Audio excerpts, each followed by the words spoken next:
It is 12:02. We have a quorum of the board. This meeting is called to order. We go straight into public comment. The public comment portion of the meeting is an opportunity for citizens to address the board or make comments to the board in accordance with the Texas Open Meetings Act. The board will listen without comment. Specific factual information or resuscitation of existing policy may be furnished in response to inquiries, but the board may not deliberate, discuss, or make any decisions or on any subject not on the agenda. No presentation shall exceed 3 minutes. Delegations of more than 5 persons shall appoint 1 spokesperson. Persons must identify themselves and the groups they represent at the beginning of each presentation. Persons who wish to participate in this portion of the meeting should have signed up with the presiding officer or designee before the meeting began. Presentations and language should be appropriate for all audiences. The allotted time will be displayed on the screen. Please stop speaking when the time runs out. Thank you for taking your time to address the board this afternoon and for respecting the district policies and procedures. First is Catherine, I do not want to mispronounce your name. McCarty? Okay. And she will be talking about homeschool and sports activities. The floor is yours, please. Will you just make sure the microphone is on? Thank you. My name is Catherine McCarg, and I represent my family. I live in Brenham, and I moved here about 4 years ago. I have 8 children, and when I moved here from the West Coast, I was shocked to find out that my kids could not play public sports. I had approached the district several times and was told, no, they cannot join or play public sports.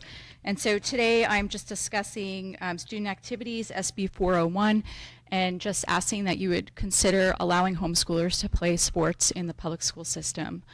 It's my understanding that now there's a stipend that comes per student that goes to you if they are allowed to play and selected on a team. And I'm just asking you, my neighbor pays the same tax I do. His son can play football, mine can't. So please consider that today. Okay. Thank you. Okay, we're going to go into the financial update. I believe our favorite presenter, Mr. Sinclair. Good afternoon. Okay, we normally would have our July, in this case our July financial data. Most everything that we're going to look at today is basically the same as what we would normally do, but since this meeting is late enough in August that we're now talking about the amended budget, we're going to forego the usual comparing amended budget versus actual figures. So we'll just look at the investment report and the tax collection report, and then we'll move on to the amended budget, which will pretty much cover the entire budget for the 24-25 fiscal year. So first of all, just a quick review of the investment report. Not a lot of change as far as interest rates, and actually the interest rates went up about a 100% from June to July, so very little change, but at least a little bit of change in the positive direction. Again, we've been moving. You'll notice there that the ending balances on the Texas class account have dropped from the previous month. They've dropped again since this is the end of July, so now we're almost at the end of August. They've dropped again because we have been moving money back over as needed to take care of our payroll and other expenses here towards the end of the fiscal year. But other than that, no significant changes. Our tax collection report is next. Again, this is as of the end of July. We're almost another full month down the road. We've had right at 98% collection at the end of July, so by the time we finish this month, we should be at least a hair over 98%, 98.23% is be my guess. Could be a little bit higher than that, but what we would expect and hope that we would have by this time of the year. Delinquent collections are also about 100,000 more than last year, and that's still not including August, so we should end up probably $125,000, $150,000 over last year's. I'm glad you said that because I was going to ask how much better it was with the new company compared to the last one. So $100,000 is substantial. That's a good Yes. job, guys. Yes, actually did not budget that much, so we went over budget on those collections, which is good. It's always good to have more money come in than you expect. And so that's all I have for the what would be the regular monthly financial information. Any questions about that? Okay. All right.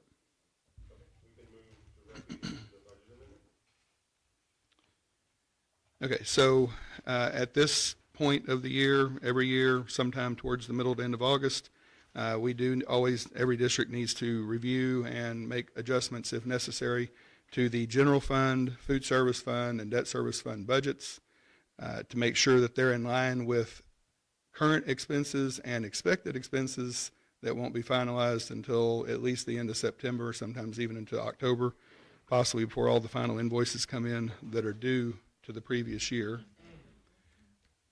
So I have given you a copy of each fund's budget, one page each, showing in the first column the current approved budget as it is right now, as it has been at least since the last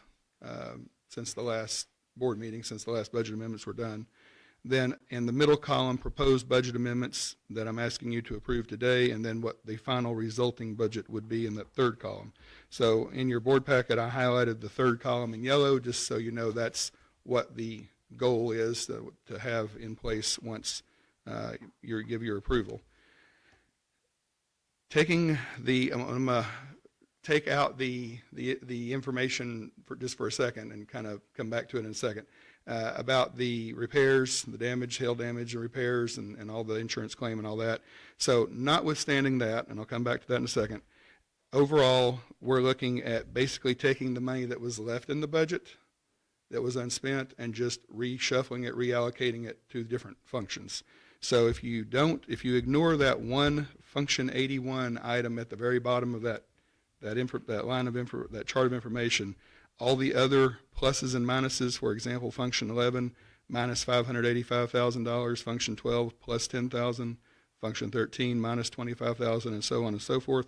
All of those numbers, all the way down to the function 53 minus $120,000, all that together zeroes out. That's just money that was already in the budget that's just being reallocated to the different functions to make sure every function has enough today, and also hopefully by the time the last bills are paid that are due to the 24-25 budget, there's still enough left to cover those expenses. So again, this is something that we do every year. Any questions about that part first? Just the normal reallocation of things. This still keeps us with the balanced budget, correct? I just want to get that out there. No. No. That part would. If it was just that part, it would. But then when you add the insurance piece onto it, which I'm getting to here in just a second, the hail damage, that takes it out of balance. But that's because I'm adding $9 million to Function 81. Right now we have $7 million roughly in expected total costs, and not all the invoices are in. They're not completely final. I was told just this last Saturday, I was talking to Kim Shelley, our insurance representative, that it could be another $1 million to $1.5 million. She thinks that's her best guess because we haven't seen the final invoices. So again, I'm trying to make sure there's enough in the budget to cover everything that may come in.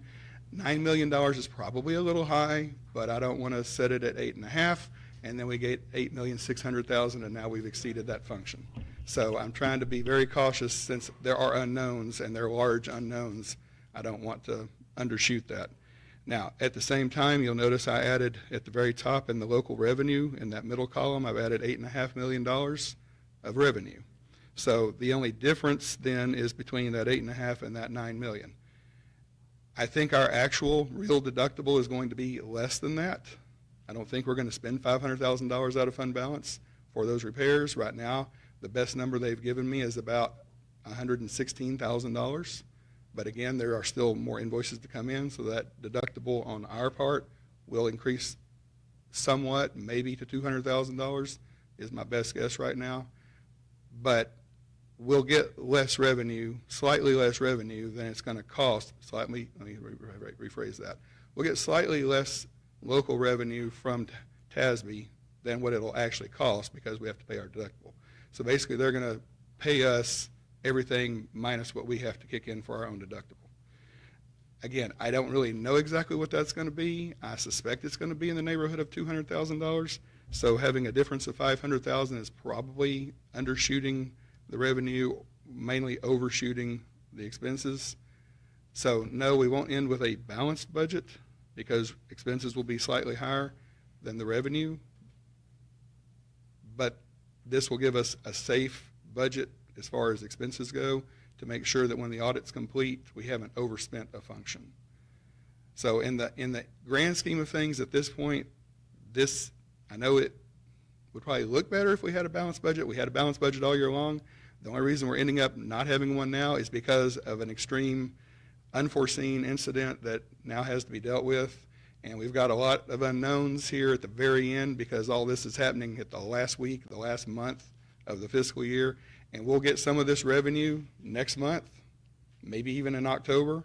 But the revenue we get to cover the charges should go back to the previous year, just like we get payments from TEA in September often, and they get put back on the previous year's books because it's money we earned in the previous year. So this will be for expenses in the previous year. The expenses will go back to the previous year as well because that's when the work was done, even if we don't get the invoices till October.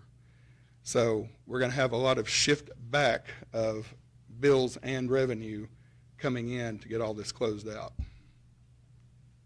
Question. The amount that we approved, I think, we've had so many meetings, I don't remember how many ago. It seems like about 3 meetings ago was 300 and change. 360, for the deductible, yes. 360, 361, 243. And I'm assuming you're just being overly conservative by guessing it's going to be about 500, but basically this is the cost of the repairs. That was one Parsons roofing invoice. Correct. That's So- the only one we've actually paid. Right, it's not all of them. I'm not saying we're No, done, no. but this is cost of the repairs coming in Right. minus the deductible going out, and you're just being extra conservative by saying it's about 500. But correct me if I'm wrong, if we fast forward to November and the bond passes, then we're able to go backwards and say this deductible Right. is able to be paid out of that bond money, and so that would also go back to this, so Right. that would go back to the balanced budget. So But technically, we wouldn't be upside down in that case. No. Is that correct? Okay. No. And Making sure again, I got all my yeah, numbers lined up. right. Okay, And thank so, you. yes, Playing the because- matrix here, I feel like. So, because got it. And because Kyle, we did remember the- when we passed it last year, this was worst case scenario. Then we were just like, if something happens, HVACs, roofs, something catastrophic, and then here we are, something catastrophic happened, So it could have been worse. It still hurts, but it's better than what it could have been. But yeah, since we did the reimbursement resolution, whatever funding we may get from a bond that may pass, we could repay ourselves that money, and that would still go back. So yes, we'd basically be, I guess, expense revenue neutral at that point. But again, this is not the actual data. This is just the budgeted data. This is just what we have to set in motion in case whatever happens is going to happen, and try to be aware of things we can't predict with accuracy at this point, and just give our best guess. So any other questions on the general fund part of that? Motion to approve amendment to the 2024-2025 district budget as presented.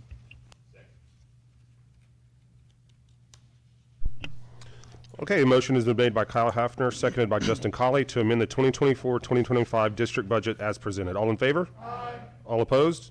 Motion carries. And just as one follow-up item, and it's not really on the agenda, but it does have to do with the budget. And I know you've been wanting to know this, so I'm going to go ahead and give you my best guess right now at how we're going to end the year. Actual data, actual revenue, actual expenses. There's really one main factor right now that's kind of unknown, and that is our final payment for our foundation school program from TEA. Right now, my finance template that I use to make those predictions says we're going to get a certain amount more above what we already have, that TEA is already showing that we're supposed to get. And TEA's summary of finance actually shows we're going to get more than that.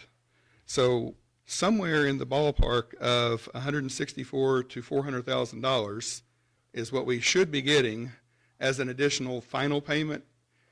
Again, the finance template says 164. Well, on a $50 million budget, that's not a huge percentage. So that's actually pretty close. I mean, that's for this point in the year.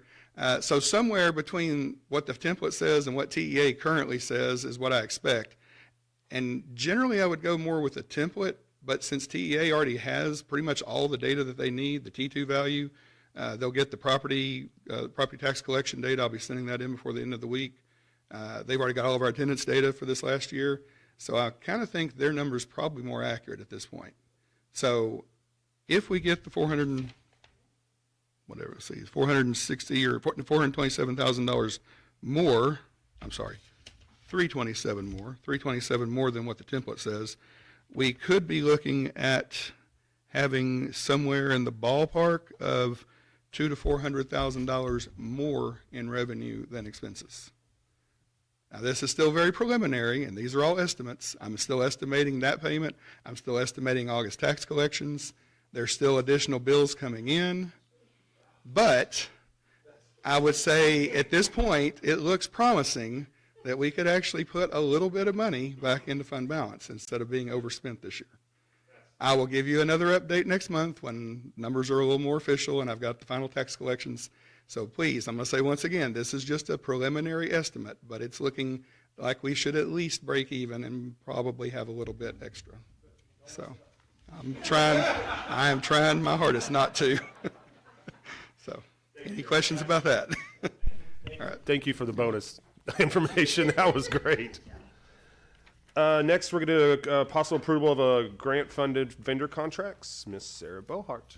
Yes, so if y'all remember earlier in May and then sometime this summer, the state has been rolling out Learning Accelerated Support Opportunity Grants, in which Brenham ISD has continually been pursuing and applying for.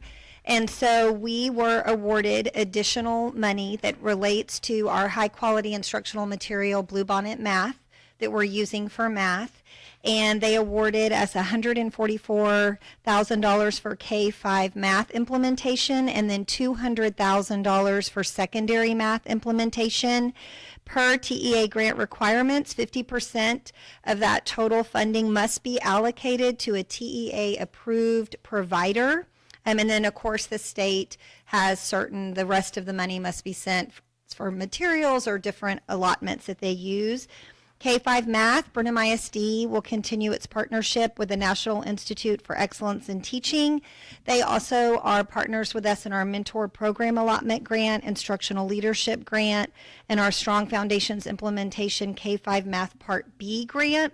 And so we will continue that partnership. For secondary math, I worked closely with Amanda Dismukes, who's our secondary curriculum coordinator, and our math teachers, and we had great minds who makes the materials, the Bluebonnet print materials, come and work with our teachers this summer. Our teachers and principals had rave reviews about great minds' understanding of the deep concepts in secondary math, moving them to algebra and on.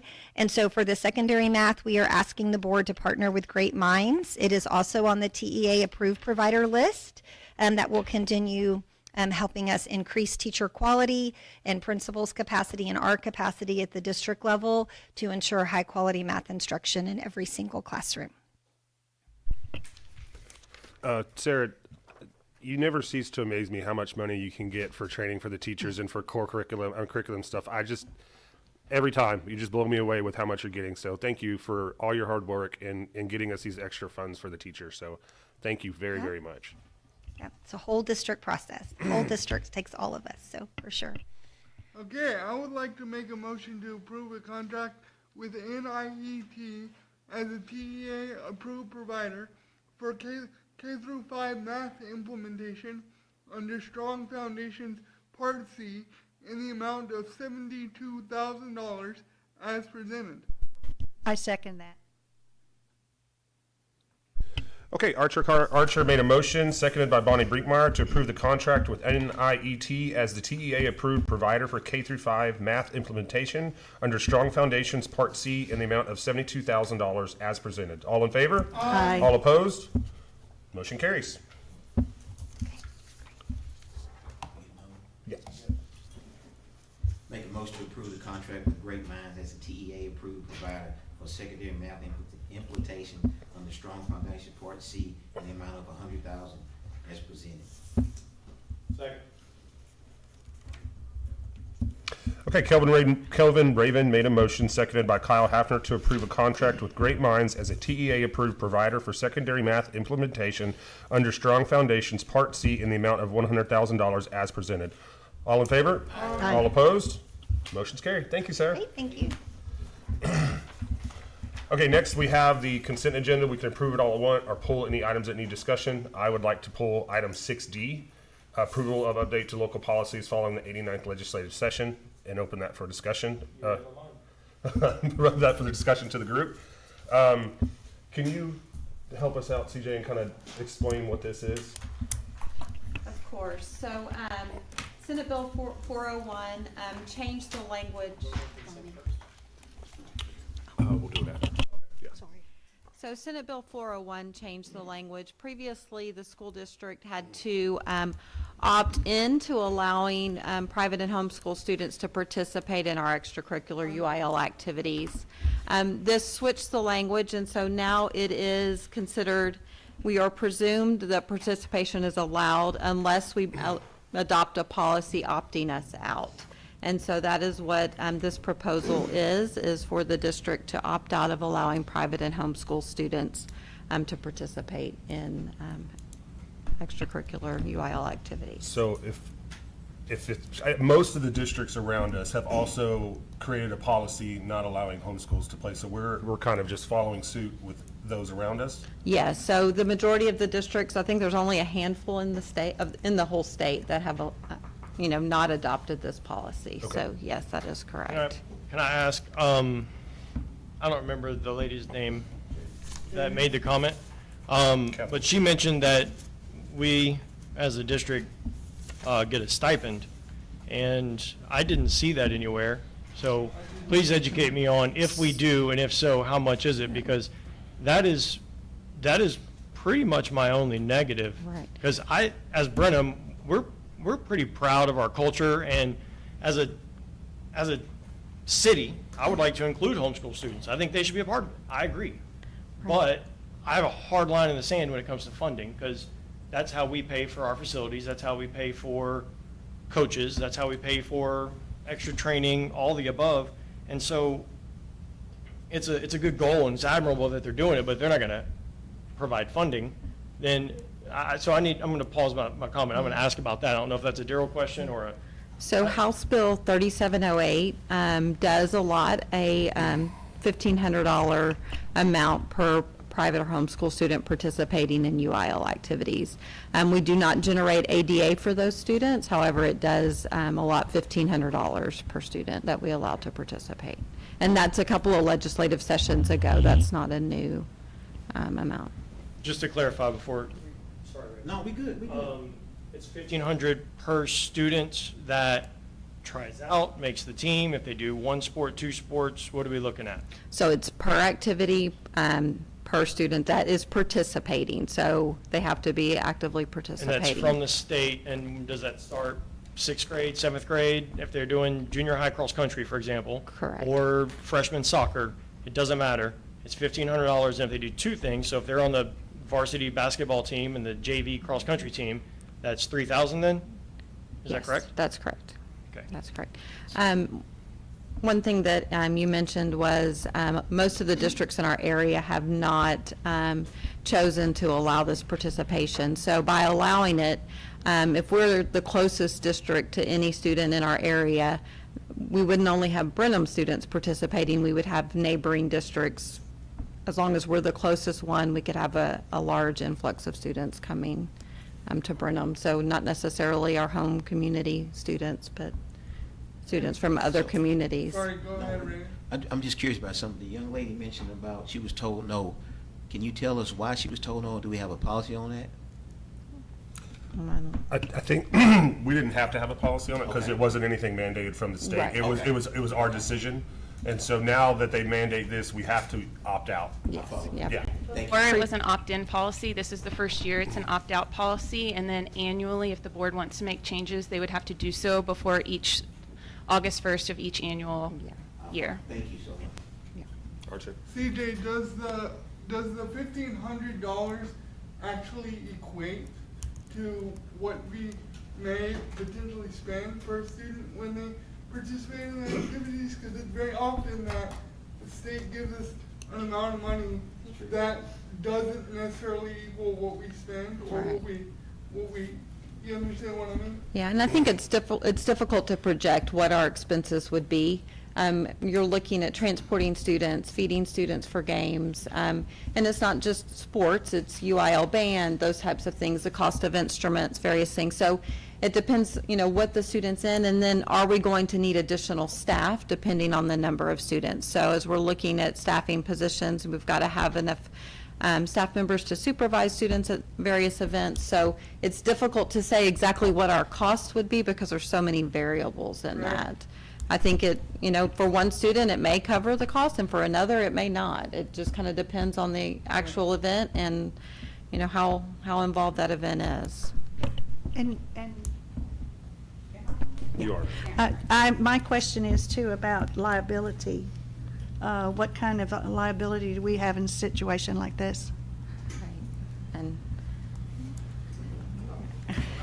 Yeah, I mean, we do have waivers for students who are enrolled in Brenham ISD, but I think that's the other thing about it is it's new because there's 3 different variables that we're trying to make work on top of a lot of different variables because you have UIL, which if you go and look at the UIL's page, there's different things that they speak to that they're still trying to figure out. Actually, in one section, they said that they don't even have the new reclassification and realignment policies made yet because this is so new that they don't even understand all of the potential ramifications.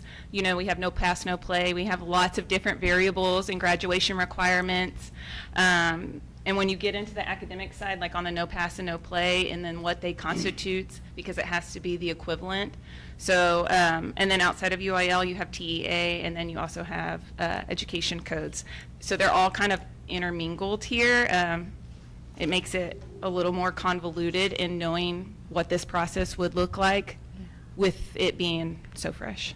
as we talk about our students and our outcomes for our students enrolled in Brenham ISD, a lot of our students attend and come to school every day so that they have the opportunity to participate in these extracurricular activities. And so some student that may be struggling in school, struggling with, being on the line discipline-wise about whether they make a good choice or a bad choice, it motivates them to make those correct choices, to, do what they need to do to get a passing score in those classes. But with the opportunity to be homeschooled, I would be very concerned that we would see the number of our students choosing to leave the district so that they didn't have to meet that high level of standard increase. And so it impacts our community in that way, because we possibly have some that are not high school graduates because they're not motivated to stay in school to participate in these events.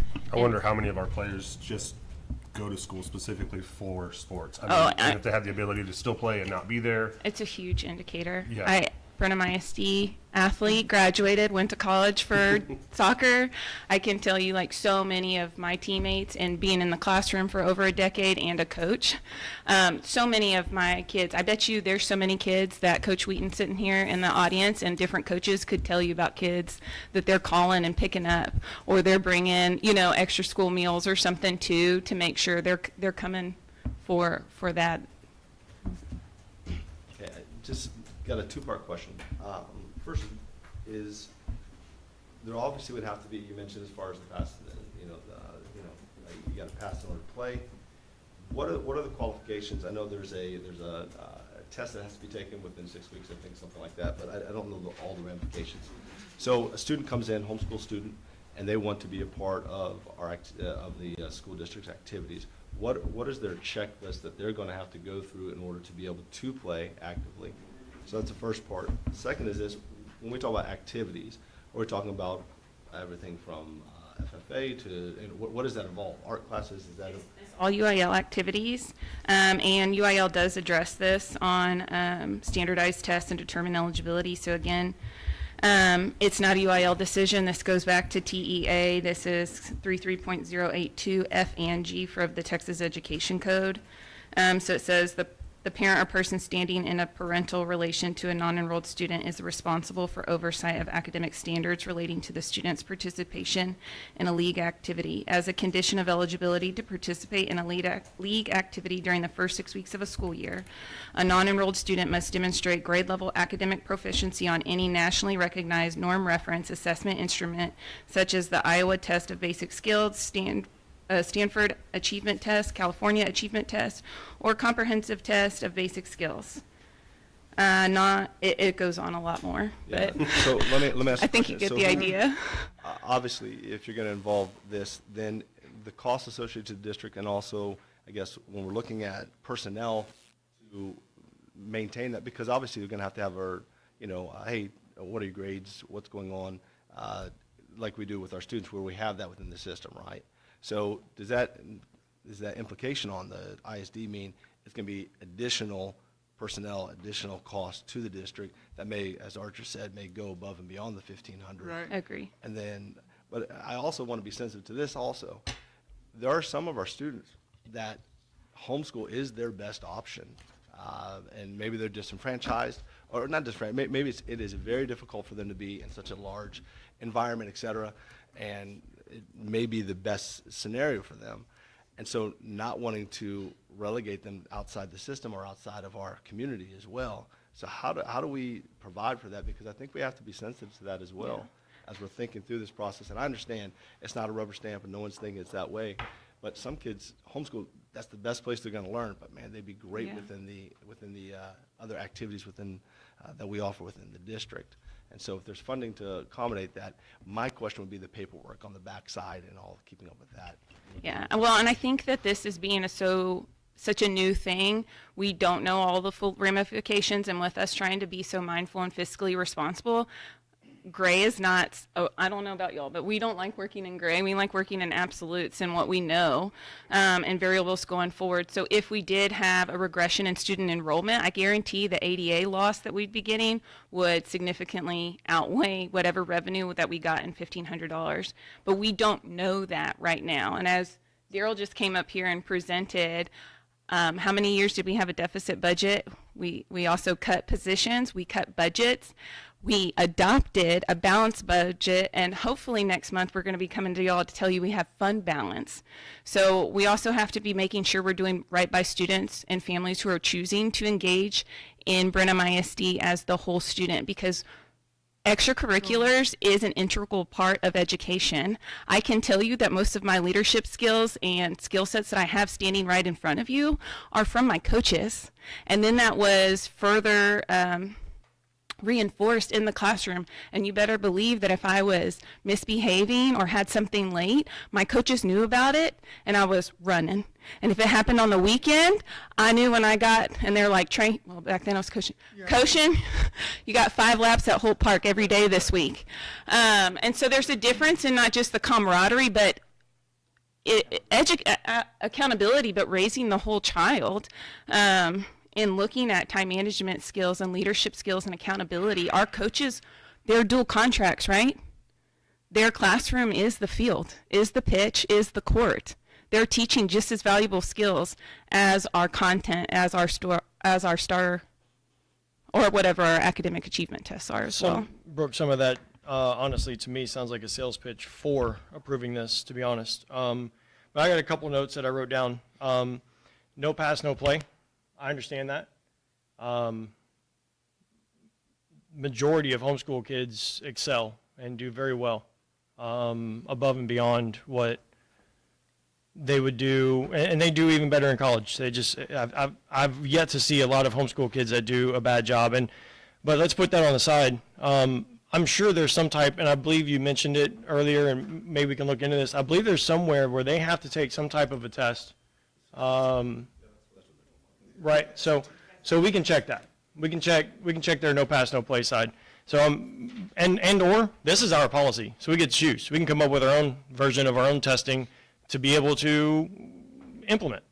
Second thing I wrote down was liability was mentioned. Students signed a waiver, correct? So again, this is our policy, so we can come up with our own insurance requirement for a homeschool kid to join whatever team they're going to join. It's our choice, so we can require, enforce, or whatever that may be, but in the end, it's up to us. So the insurance requirements can be figured out. The last thing was questions, neighboring districts. So that doesn't make sense to me, because if somebody lives in another city, Belleville, Burton, Navasota, I don't care, they can't go to our school as a public school. So if they're private school Yeah. homeschool, they are allowed to Yep. come and So join? I can explain this, and UIL gives us two specific situations. And just for this example, I'm going to reference like ISD A and B. So if we're ISD A, we are within the student's area of this jurisdiction, and we opt no, just for this scenario. And then option B is the next closest geographically to the student's resident, and that ISD also opts out. Then school C is the next closest, and they could allow. But like in the next year, let's say option B, school district opts in, then the next year that student could either continue with option C as they already went, or they can do option B. Basically, if their home district doesn't allow, then they can go to the next The closest. next The geographically, next closest. yes. Got it. Okay. Thank you. Then the next question, costs.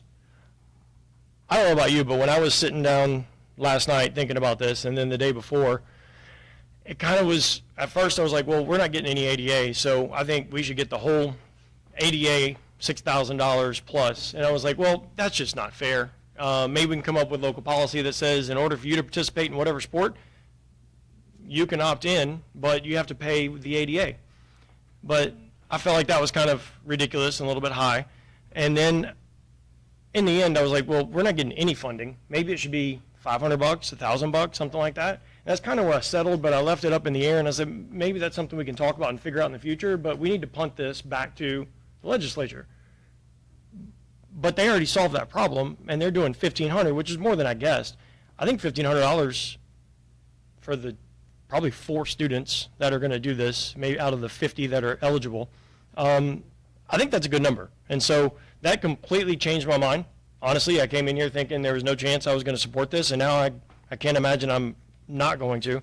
But the cost, additional cost part, that needs to be figured out to where if it's $1,800 on average, $2,000 on average, $1,200, whatever the number is, I think I think we need to get that figured out. And then the last thing I wrote down, y'all said it could be a deterrent because kids go to school for sports and they might want to leave to be homeschooled. Well, instead of being pessimistic, why don't we be optimistic? Maybe this is a recruiting tool. Maybe they come, they're homeschooled, they come in and they see the camaraderie, they see how it is in the locker room, and they see what it's like being part of the soccer team, football team, basketball team, and they're like, man, this is fun. My kid is doing great in this class, this sport, excuse me. Next year, I'm going to enroll them. So why can't we take the optimistic approach as well? If we can have the pessimistic approach, say, well, we're going to have kids want to leave school, well, let's also make the opposite argument. We could have kids want to join school. So thank you for answering the question, Brooke, but that's kind of where I'm at. I think this is a good thing because Brenham is a culture, and I think our Brenham sports should embrace everybody. So that's kind of where I'm landing. How are discipline incidences or violence or anything like that handled between the homeschool student and the student that is enrolled because they're not enrolled? And so what standard are they held to versus our student? Right, and so looking through the literature, there's not a lot of answers really on that at this point. And so to your point that you mentioned, neighboring districts could be attending Brenham ISD for the purpose of extracurricular. We've had some conflicts in the past between some neighboring communities and some neighboring students, and so we would have to kind of research how is that handled. My assumption is that there would be possibly removal from programs and from participation, but it does bring some discipline issues. I also wanted to answer Kyle, Daryl kind of presented kind of our budget as we were working through this year, and that budget is based on our expected ADA. And so students don't only generate that basic allotment, but there's also CCMR funding, CTE funding that all of those students generate. And absolutely, we don't want to lose any students, and I'm not trying to be pessimistic, but we're predicted based on a pretty stable number of what we've been trending over the years. And so this kind of opens that door for that trend to change. And it's so important for us to have a balanced budget. There is a little fear there that might impact that. I spoke with several coaches on this, and I can say with pretty much certainty that they're all against it. The coaches don't believe that it's going to be apples to apples with the students that are already in the program. Not to mention they have an athletics class where all these kids are putting in work, lifting weights, running, doing all that. These other children would not be able to participate in that because they can't go to school. It's in period. It's an 8th period. So this would just be after for them. And then I feel like there's too many, I don't know. It's just with the discipline, how do we maintain that? No pass, no play. I realize that they test in, but how do we continue to monitor that throughout the season? You know, speaking with the coaches and what they're saying that they're not happy about it. They really don't want to. They feel it's not fair to the students that are putting in the time and effort now. A question too, do we go off of grade level that they're in their homeschool, or does it go off of age? Because I know a 12-year-old that's taking junior classes, and currently he's ranked as a junior. So does he play junior or does he play junior high? I mean, yeah, I mean, we have to think about that because, I mean, technically it's grade level. If you get promoted and you're in 7th grade and you go to 9th grade, you're playing with the 9th graders because that's what grade you are. I just feel like I'm a no on it. I just don't like that there's too much gray, not enough answers. And I just don't think it's kind of like the voucher thing when we were talking about the school districts and having vouchers. I mean, there's so much that we have to do that they don't. And I kind of group them together with there's so much these kids are doing and they're putting so much time and effort and then discipline and grades and all of that kind of steamroll together. It just doesn't make sense to me for us to allow this. I think, I love the idea of inclusion. I love all of our kids.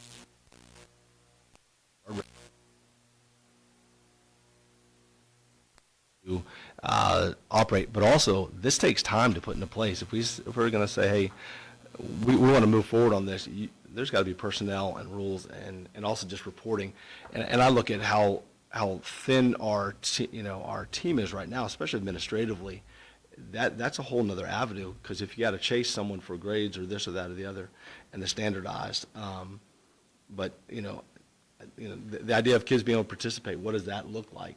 Beyond sports, other activities, how can that happen? I think it's something to be looked at more. I really do, but I think right now as you said, the gray area makes it really, really difficult to proceed forward with it, knowing that we could actually manage it, and on top of that, that is actually what's best for our district. But so I appreciate y'all bringing clarity to that. Well, and then also, it is a board policy, so at any time we can come back and revisit it. I think it seems like everybody's question, even, Kyle, you even had a couple questions that were still kind of unanswered and gray. So I think we can revisit this and try to get us more definite answers on what this would look like.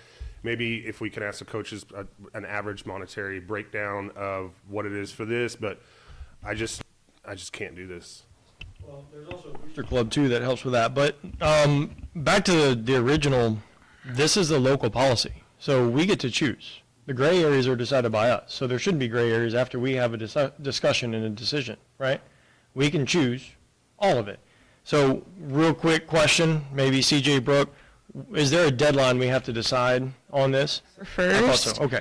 And then the second question, do we have any idea on, because she said she was told no before, have we had any other people express interest? Do we have 1 kid, 8 kids, or 57 kids that are interested? Do we have any idea on even a general email, hey, are y'all thinking about this? Is it possible? Because I know some homeschool kids are going to say, I have no interest at all, and I know some homeschool kids are going to be very interested in coming to join.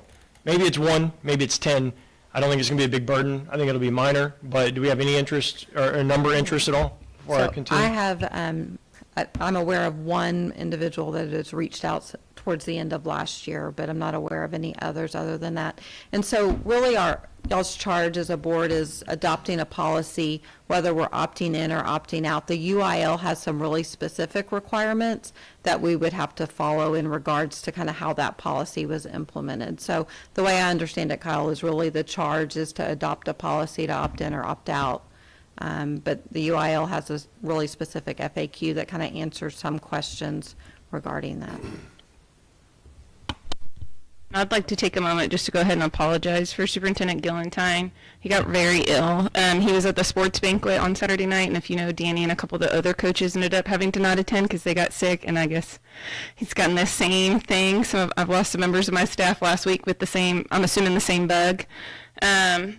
But he also felt very strongly about this and how, you know, he's been pretty even kiltered about other things that are going on in the state, but really believing that extracurriculars in public schools are imperative and that they're for public schools are for everybody.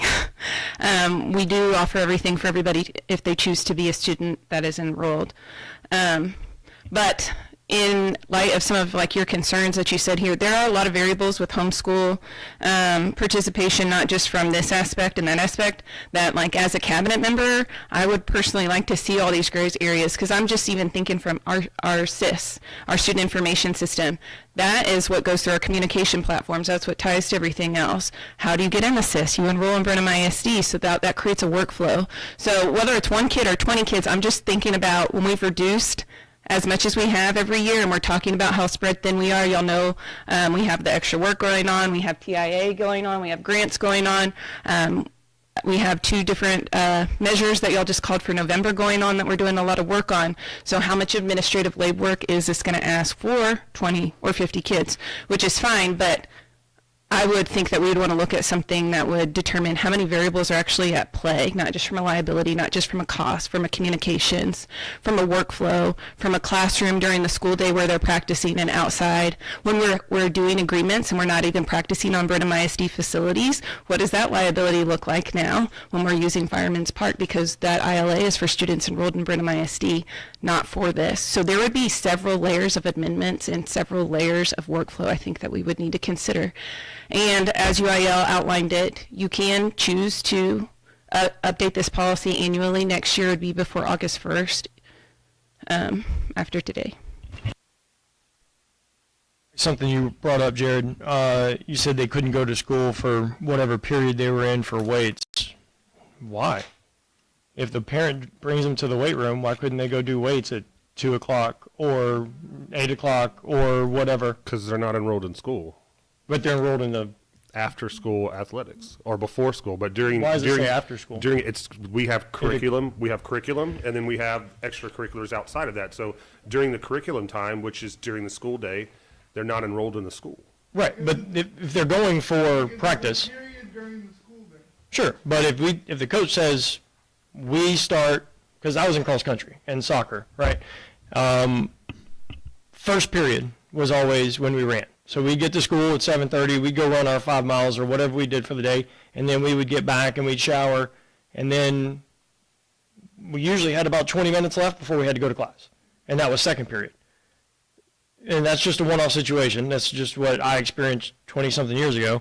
But just educate me here. Why couldn't somebody else show up, homeschool kid, a private school kid, show up at that same 7:30 time slot and run with the team or play soccer, basketball, football with the team, shower, and then go to their homeschool classes at their house when they leave? Or if they do weights at fourth period at the end of the day, hey guys, we show up here at 1:45. You need to be here at 1:45. Whatever the rules are, the restrictions are, that's up to us, aka the coach, to say this is when we do all of these things. You need to be here for this if you want to be on the team. You're not going to class. I don't know. The only thing I can tell you, Kyle, is in my mind, it's curriculum time, which is kids can't have cell phones during curriculum time, which is when they walk in the building, when they walk out. That is for BISD students and staff. The extracurriculars are before and after the bell rings, but during curriculum time, that's for enrolled students. So that's how I see it in my mind, is that's an enrolled student time, and if you're not enrolled, you're not in the building until it's extracurricular outside of curriculum hours. That's the way it makes sense to me. Okay, we can agree to disagree because we neither one of us actually know. But that's just, we're thinking about it differently. And after school. What's considered, let me ask a question, just, I think this will clarify. There's school hours. And so nobody can just go up on campus during school hours if you don't have an ID, if you don't have it signed in, haven't done any of that. So school hours is strictly for school business, for kids who are enrolled within that school. So the time that school starts and ends, anything that happens within there is considered part of the academic day. Is that correct?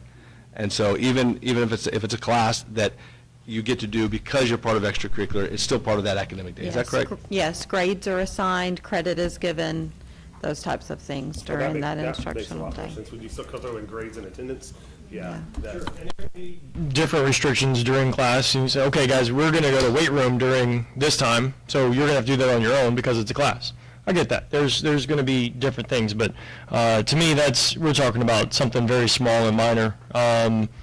To be, as Sean put it, to use the word inclusive, which is a weird word to use for me, but to be inclusive of the Brenham community and embracing the homeschool community or the private school community, I think it's a positive and it's something we should consider, we should do. And I know that we have 4 or 5 days until the deadline. I'm on the side where we say, yes, we allow it, and then we can figure out the policy changes and requirements instead of waiting an entire year of debating and arguing about it until we finally get it figured out a year later. But I think it's a good idea to welcome them into our culture instead of putting up a door and locking it and saying we're not interested. Let me lean into that real quick. Is that okay, Brooke? Sure. Okay. They're welcome into the culture. They're allowed to come to school. They can be a part of all that, and I get that. But there are those kids that homeschool is going to be the best alternative. But to ask our team to rock something up in 4 or 5 days, I don't think it's possible or doable, and I don't think we would get a good, even fiscal number, knowing manpower hour, all the rest of that. I think it's something to maybe to revisit it. But I don't think that we can look at it right now and feasibly say, hey, we know, especially with all the legislative gray area as well. So I don't know how that would work out. If there's a way to understand it, I'd be interested. But I think it's, when you got so much out there, because also we don't know what we're letting in as well, what it could be opening the door for negatively. As you've said already, our kid's going to opt out, say, hey, listen, my mom will give me an easier grade, and they're not, your typical homeschool student. And does it put us into that? And then also the legality as well, as far as within the system. There's just a lot of questions that I don't think can be answered in the short term of time. No, I'm good. There is a question that addresses participating during the athletic period during the school day. That's not a UIL, that's a local. That's under Texas Education Code 33.082D.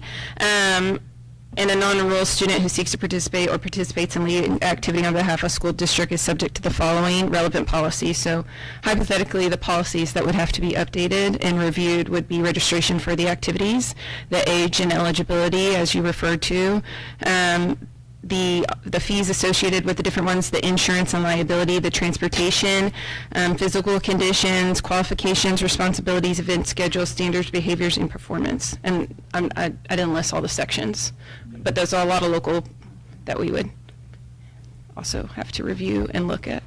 So I feel like I'm the person that commonly says this as a part of the team. I completely agree with what Mr. Hafner is saying. I think it's potentially a good idea to invite our entire community into Brenham ISD, but I also agree with Mr. Kuntz that they can become Cubs and then join our team and join the entire culture and join Brenham ISD. But here's ultimately what I would ask.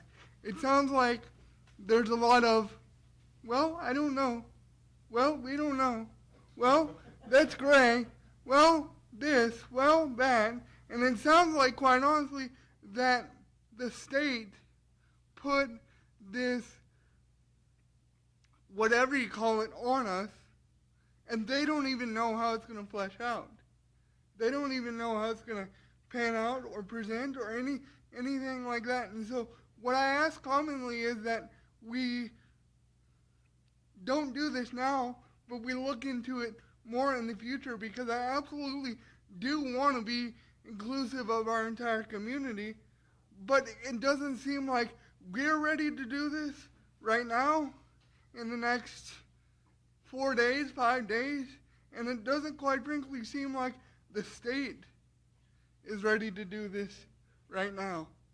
And so that's what I would ask, is that we kind of not literally table it as a board, because I know we have to vote, but table the discussion and then bring it up at a later date. Archer, I agree. I think that's a smart thing for us to do, is we always say sometimes we rush into things on this board, and if we have the opportunity to do it correctly, that makes it better for BISD and for the students that would be coming in. I feel that would be a good way. Absolutely. So, And I think when you look at, Rushed. Yeah. It does. Because I feel like we should have talked about this a month and a half ago.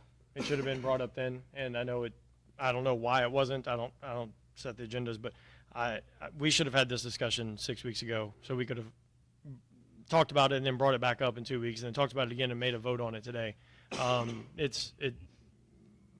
I thought what you were going to say, Archer, is it seems like this is another situation where we rush and we're voting on it at the last minute. Well, And we were unprepared and unorganized. In a because way. that's our MO. Basically what in I a was way, he saying, was. but- That's kind of what he was That's saying. kinda what he But said. the state doesn't even seem ready to do well, this. as y'all notice, a lot of times we're working on lagging data when it comes to Sarah's STAR scores.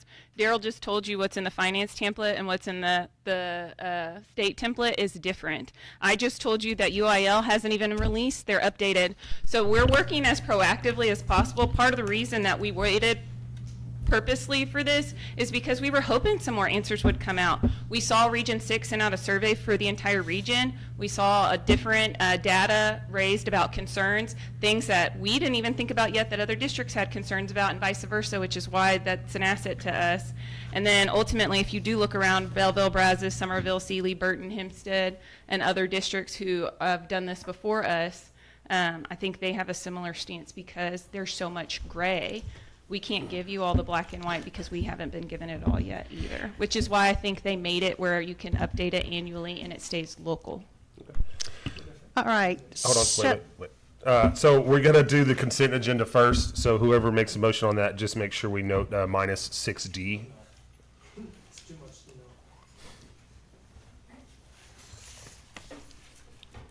She has one for this.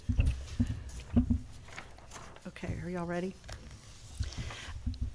I'm going to make a motion to approve the Okay. consent agenda minus item 6D as well. Okay. We'll need a second. Okay.